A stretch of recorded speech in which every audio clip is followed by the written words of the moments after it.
Good evening. I'm your host, Ghida, and I'm glad today to be welcoming a lady who's been working a lot for her community, even though she's been away from her country, but it's always on her mind. Today, I'm going from Montreal to Barcelona to a lady, as I said, who's always taken by Lebanon, doing all kinds of work, especially profitable and especially charitable work for her country. And today, I want to introduce her career as well as talking about her philanthropy work. Today I have with me Maissa Abu Adal Ghanem, who is the board member and the chief sustainability officer at Holdal. Maissa, good evening and welcome on my show tonight. Good evening, Ghida. Thank you so much. And it's a pleasure for me because I'm always happy to connect all the Arab diaspora, wherever they are, to their native country. And this time I'm happy to have a Lebanese woman who has gone through a lot of countries, but still Lebanon is always on her mind, as we were talking before we started. But at the beginning, I want to introduce my audience to Maissa Abu Adal Ghanem. I want to introduce to them, especially that you started in a work as an industry, and then you moved most of your attention to the work of philanthropy and working on helping Lebanon, which is unfortunately in desperate need for help each day, even more and more. So let us introduce you more so as they get to know how you started. Thank you, Ghida. I started like any other woman out there. I started, so I left Lebanon when I was 17. I went to study, I was in Montreal. I was not very academic, so I started working when I was 14, actually. That's when the entrepreneurial drive kicked in. And I did very, very limited studies because I really thought that, you know, I have to do the minimal, but if I'm going to start working, I'm going to have to be in the shoes of anybody in any industry, try all kinds of jobs to learn basically the hard way. So I started working at L'Oréal in Montreal. It was a good school, but I knew that I would take the best out of it from a mindset point of view, cultural point of view, and also process point of view. Then I moved to Sears in Toronto.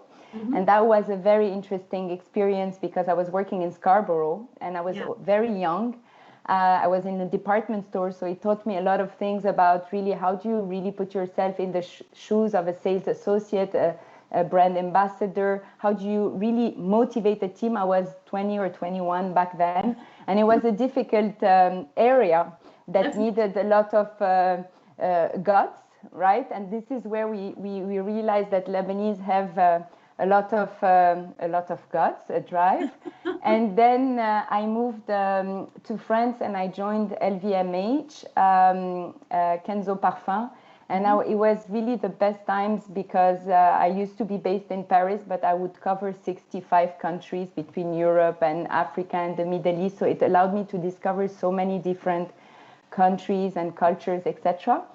Then I moved to Dubai, and then I started to work for a regional company, and that was my first test with working with a regional group, always in the beauty industry. It was a very interesting experience, but you know, I felt I did not fit the culture there. So I moved back, and I was scout for Victoria's Secret, working remotely. It was good old days. It was 15 years ago, but it was really interesting. And then 2006, the turmoil in Lebanon kicks in again. All these memories come back, and I decide with my very good friend, Ria Khayat Hawari, childhood friend, to start Recette de Vie books, which became basically a cookbook, but it's not just a cookbook. It's a charity book where 100% of the proceed goes to 31 NGOs in Lebanon, and to date, I was just working now on the new website because every sale of the book goes to these charities. Then 2009, I moved back to Beirut and I joined the family business, and it was always a dream. I was never forced to join the business at all, and I always knew I would go back to the family business. 2010, we kicked off a transformation journey. It was back then 10 years transformation journey because you don't change a culture overnight. Yeah. You don't instill the values overnight. And I've been really there forever, reinventing myself at Holdal and working for the community more and more, because this is my passion, this is my purpose. And I'm just at a stage in my life where at 43, I just need to feel that whatever I do is completely in line with really my raison d'être. Well, Voilà. actually, you have a great career, especially that you moved from one place to another. You did not leave a country, a single country. If it's either in Europe, in North America, in Lebanon, in the Arab world. So you were always taking all your expertise and gathering all the information from all of these companies all over the world. And then, as you said, the good thing also that you come from a very big industry, a big company that you have definitely. Sometimes you inherit it and you just go on with the work, but you had the chance, you had the option to join whenever you wanted. So this is very good, and now you're still with them working, even though you're abroad, but working as well in your own work to help Lebanon, especially when you said you started Recette de Vie and you took all the proceeds to Lebanon, and you're helping all the time Lebanon, which unfortunately, as we said, the needs keep growing more and more. And unfortunately, instead of seeing a better day the next day, it keeps on going worse and worse, unfortunately, these days. So what are your plans and your goals? How much are you investing time and support? How are you getting some help so as to be able to help all of these people who are in big need in Lebanon? Ghida, it's a very valid question. And to be honest, I've moved to a lot of countries, but this allowed me to create families. So in every country, whether in Egypt or in London, in the UK or in Canada, everywhere I've been, I've created these families that I call les familles de cœur.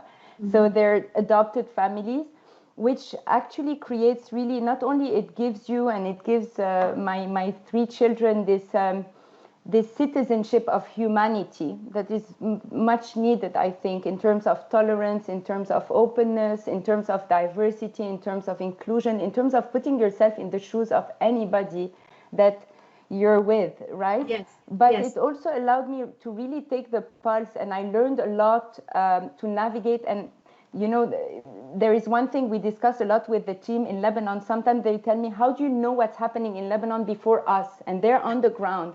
And I have no clue of what's happening in Barcelona, because I'm day and night, from morning to night, tuned in with Lebanon. Yeah. And this is, I think that the most of the diaspora today, and really they've been working so hard to support Lebanon, especially after this terrible 18 months we've been through.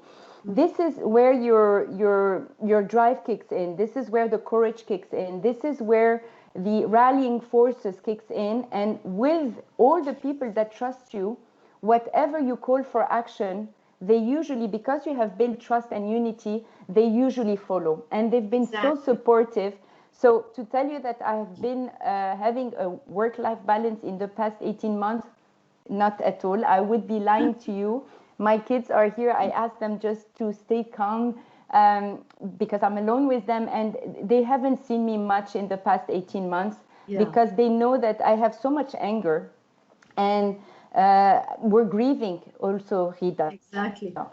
You were there, right? So we were there. We lost close people. We were, you know, we didn't need to go through this process, and we are again going through this very brutal process. So they're understanding, the kids, that mommy is not available right now, and this anger and this call for action, it's really, how do you rally forces around the world on a project to be able to sustain, because alone I won't be able to do anything. And even as Holdal, we cannot do anything alone. So the more you build cohesiveness on your solidarity drives, the more you work together to really build on each other core capability and strength, the more you can not only relieve and rehabilitate, but really build a recovery plan, because we're really hitting the bottom of everything. Exactly. Unfortunately, this is very unfortunate, and it's really saddening, and it's really frustrating all of us. The ones who are living in Lebanon, they are suffering so much, but the diaspora who's living abroad also, it's always concerned about Lebanon. So this is really very unfortunate. Hopefully it will end this traumatizing thing that's happening. Hopefully it will end very soon.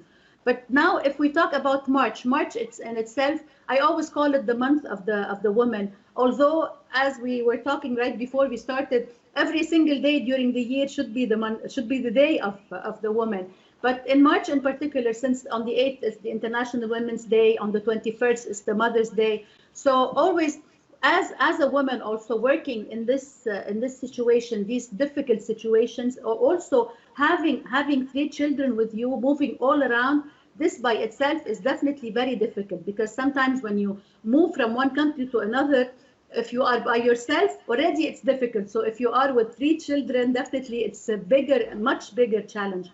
So how are you able to manage this thing? Because we know that we're proud that women are multitaskers, but this is sometimes, we think that this is sometimes it's surreal. You're doing something. There is no one answer, and there is no right or wrong. And earlier today I was in a webinar understanding really the figures and the data, and it's really sad to see on gender equality where we are as Lebanese. And this is one of my many battles. And there is no right or wrong. One thing that I can say is that every opportunity, every country I've moved in, every city I've been in with my kids, I took it as a great gift of life. It's not only a new culture, it's also openness, it's also tolerance, it's these values that my parents, I was brought up with these values. So for me, it was such an interesting learning curve. It's really the school of life, if I can define it this way. And I think that we are very blessed and grateful with the children, because it's true. Sometimes we have 9 months in one country. So imagine 9 months left. You have to learn a new language. You go in a new school. You have literally 9 months. It's a pregnancy. Exactly. You come in and then suddenly you have to move. But for me, it's a gift, and I know I'm very privileged and blessed, because it's so much openness that allowed me to have more bienveillance. In French we say, so goodwill, empathy, and I think with age we all our internal self-talk, whether it's negative or it's internal obstacles we put in, etc., we heal a little bit. We stop trying to impress, we stop looking for recognition, and we really find a specific point where we're in tune with everything that we are here to do. As you know, we all have a purpose in life that goes beyond going to work. And so I think that that's the beauty of it. And the how, I think it's really test and trial, and admitting sometimes I do mistakes, acknowledging them with my kids, having a very open a dialogue with them, because I'm learning a lot from them. I realize at 43 I have to unlearn and relearn everything. So my daughter is 14. She's teaching me now digital marketing, all the little tips, because she thinks I'm has-been. So it's also about having this humility and this, I think, this very fresh and young mindset to say, okay, with actually whatever we have, if we have this agility and this openness, and we try to take it as a positive experience, then everybody around you can feel it and leave it the same. Or you can actually create an anxiety or a big problem out of nothing. And I think that this is maybe the way I sell it to the children. At least every time we move, I try to be very, very convincing with them, with all the nice to have and all the upside, and I try not to focus too much on the obstacles, or at least if I see them, I cope with them without putting it on them. So well, voilà. we owe them a big respect, because the children, it's not easy for them to be able to include themselves in new cultures and in new countries all the time. So definitely, because you were able to do this, and you were trained to do this, and you have built your life doing this. But definitely we owe your children a big respect, a huge respect, because it's really not easy for children to be able to move from one country to the other, just to finish their term at school and then go and start a new term at another school in another country. So we really tell them chapeau bas, and we really tell you good luck with working with them, and also, as you said, trying to convince them and trying to include them in every country you take them into. As for Lebanon, which, as we said, you have Lebanon all the time, 7 days, morning and night. It's always on your mind, and you're trying your best so as to be always doing philanthropy work in Lebanon. What are your main projects that you are focusing upon now? Oof. I'll talk about, sorry, I'll talk about the, I'm all over the place right now because we've had a lot of brilliant talent leaving the country. So I'm not only focusing on the sustainable journey of the group, on the SDGs and on CSR, I'm also trying to assist all the teams, all the managers on not only protecting, safeguarding, but also enabling the future, because we are very impacted as a business. We're very reliant on Lebanon. So there are so many projects, but let's put it this way. I work a lot on anything relevant to the corporate marketing, corporate communication of the group, because during these difficult times, it's very important to be consistent with the purpose of the company, to have a very transparent communication with all the multiple stakeholders, because we're really dealing with multiple crises. So imagine there is so much uncertainty. So it's very important to have a very cohesive communication plan. So I'm very involved on that.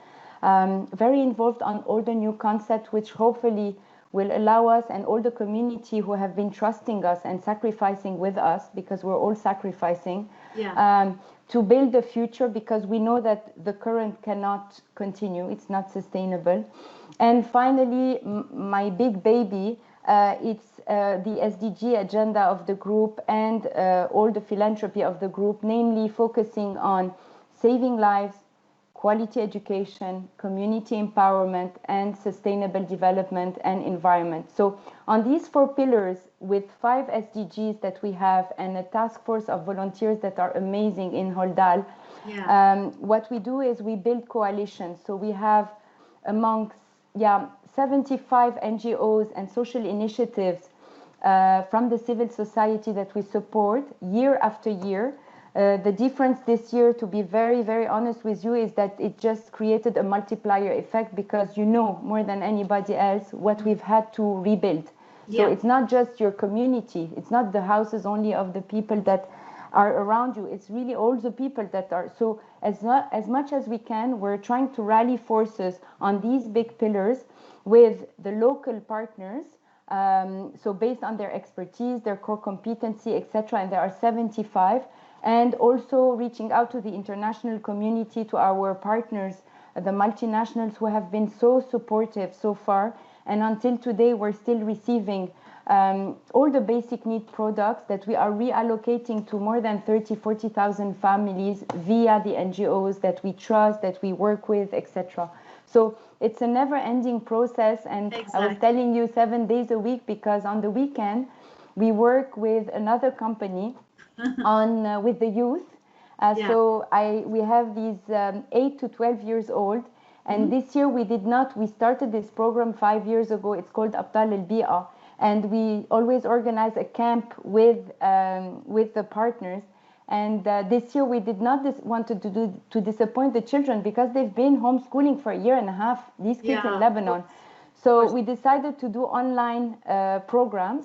And so every Saturday morning, we're meeting with them, and they are the Abtal of the Bi'a, they are the future leaders. And whatever we can do for the youth, we're trying to do with the minimal resources, but a lot of passion and a lot of commitment, because whatever you do needs to be sustainable. It cannot be a one-off thing. And that's why I was describing this 7 days a week battle. And it's my way of dealing with whatever we've been through this summer.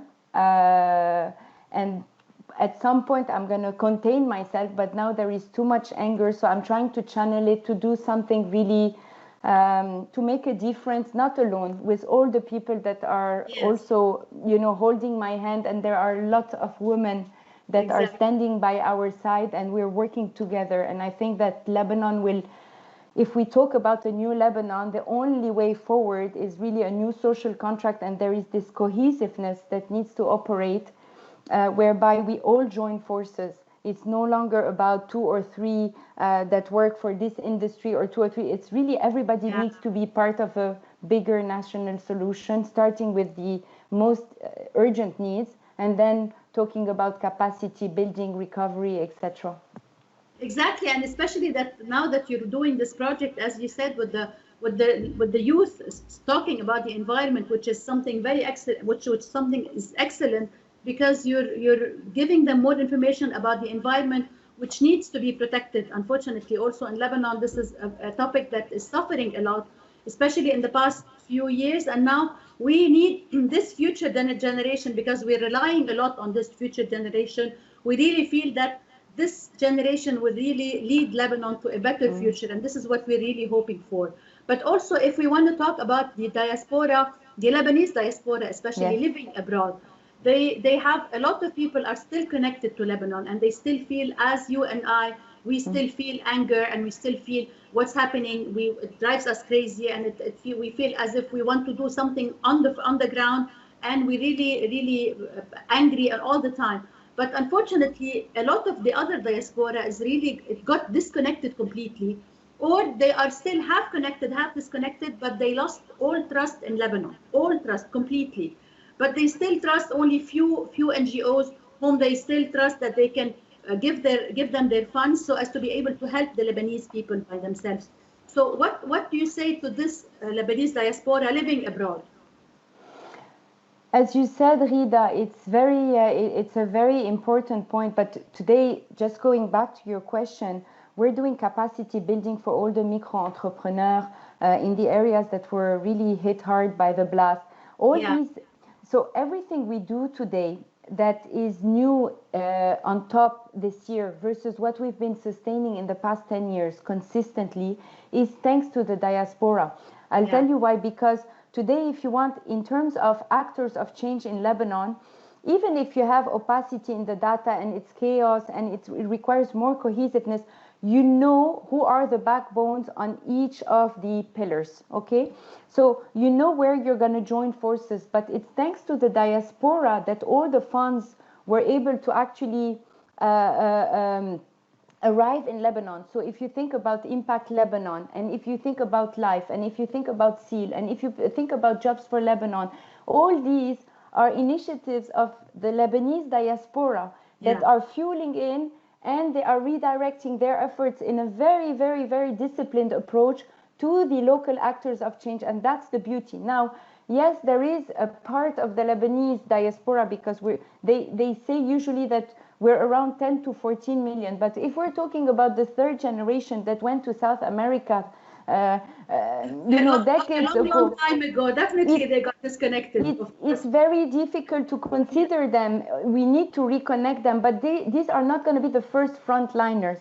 Whereas the rest of the Lebanese diaspora, you go to Singapore, you go to Paris, you go to Montreal, you're going to see so many cohesive solidarity drives and initiatives, especially in the past 18 months, that are really helping. So I would say, for those who do not feel connected, there are two reasons. It's either because there is a generational gap and they left a long time ago, so they're more, let's say, Brazilian than Lebanese, or it's because they were disappointed because the country failed on them. But the country failed on them. I totally understand. We're all angry, but it doesn't mean that the people and the youth who did not ask anything, right? They need dignity. The youth did not live the war like us. They didn't ask for anything. So we cannot really confuse the people who are, who have been there for 3 decades and who have been, mismanaging the country, to stay very polite. We cannot confuse this with the people who didn't ask anything, and especially the youth. This is why I think that I'm actually channeling my effort now with the people who are part of the solution, who are really firm believers that with their core capability, with their resource, they can make a difference. So we're just rallying the forces. I'm trying not to focus on change management and trying to convince, because the time is ticking, and every single day we're going down the hill. So exactly. This is very unfortunate. And as you said, we're not counting all on the third generation Lebanese who left a long time ago. But as if nobody can deny that the Lebanese diaspora who lived in Africa and the Arab world, in America, wherever in the countries, not the third generation, but they were the backbone of Lebanon. They were sending all of their profits, everything they used to make, all of their incomes to Lebanon in order to support their families in Lebanon. But unfortunately, in the past few years only, they lost complete confidence in Lebanon because all of their money also got evaporated, if we can say, and they lost everything they have gathered throughout their life. They've lost it in the banks, just like any Lebanese who's living in Lebanon or living abroad or living outside Lebanon. So we really wish that this trauma will end very soon, and hopefully we will be able to restand on our feet, because we always say that the Lebanese people is very perseverant, and this is how he was able to survive all of these troubles and all of these wars that he's been throughout all of these years. And hopefully, as we said, this new generation should be our solution, because we see in them something different. We know that they can do something. We saw them right the next day on the 5th of August after the massacre that happened on the 4th, holding their brooms, cleaning the streets and helping people from their houses, helping them to get to the hospitals. So hopefully this thing will really end very soon, and we will get back to the Lebanon we love, with a good generation, with a new generation. Hopefully we'll get over with all of the political parties and all the political leaders and the bankers who are taking control of Lebanon now, and hopefully they will leave us alone and let us move on with a new generation who will definitely take Lebanon to a better place, hopefully. You know, Ghida, it's interesting because after the 4th of August, so we were all there, I've met so many young people, and they are my oxygen, and I say it every day because, as you said, they were on the street. They actually created initiatives in 24 hours because, you know, they're all super agile, super smart, super sharp, etc. And I always say the youth in Lebanon today, if we talk about Gen Z, for instance, they know better than us. They're bold, they're courageous. They have the indifer, or the if you want this drive and this appetite. The only thing we need to give them is just an enabling environment, the tools and the resource, but they will do far better than any other previous generation. But they've been deprived of the basics. They're being deprived of education. And once you touch the education and you touch the healthcare, you're already touching the lung and the heart of a country. And I would say to all the diaspora who is still not really feeling this call to action the same way a lot of Lebanese abroad are really trying to roll up their sleeve and help Lebanon, I would say that it's maybe the system that failed. It's not the people. So it's very different to talk about the system that is very wrong from the people that are really, at the end of the day, when you look at the behavior and you look at part of our community, it's just unbelievable. And this is where I really second you. When we go abroad, Lebanese, we have a tagline. We are famous wherever we go, because there is resilience, there is drive. We can excel wherever we are. There is agility, we adapt, we were born with crisis. So crisis management, it's in our DNA. But does it mean that we have to take for granted all the things we had and deprive the youth? No, this is unacceptable. And this is why you were talking about the International Women's Day. We were laughing about the fact that it should be 365 days a year. Because on gender equality, we're still very, very, very, very far in Lebanon.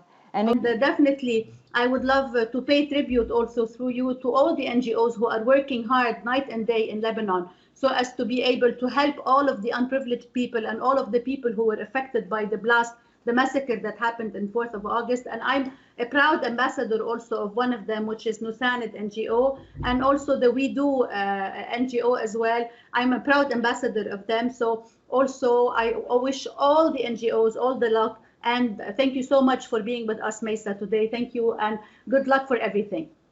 Thank you, Ghida. Thank you. The journey is long, but we will not give up. No, nothing will stop us. Nothing will stop us. We won't stop at any nothing is impossible. So to watch my interview with Maissa Abu Adal Ghanem, who is the board member and the chief sustainability officer at Holdal. You can subscribe to my YouTube channel, Ghida Majzoub, and I will see you in another interview. Ciao.